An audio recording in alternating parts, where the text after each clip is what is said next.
Hej, jeg hedder Christian, og jeg står her på Roskilde Festivalen, og det gør jeg sammen med jer fra Geol. Det gør jeg sammen med mine gode kollegaer, det gør jeg sammen med Roskilde Festivalen og Sensational Street Soccer. Vi er hernede sammen, fordi vi afholder den her fodboldturnering for kvinder, hvor temaet i år er asylkvinder. Og det her med at bringe noget øget awareness i forhold til den situation, de for mange vedkommende er i.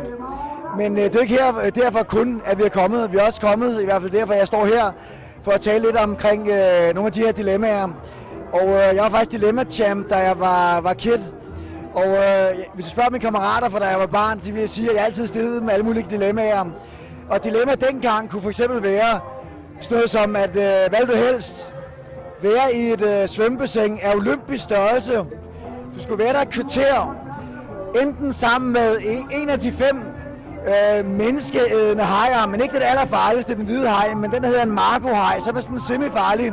Du skal være der et kvarter i et bassin af olympisk størrelse, hvad du helst det, eller være i samme bassin, også et kvarter, sammen med 100 piranhaer eller piratfisk.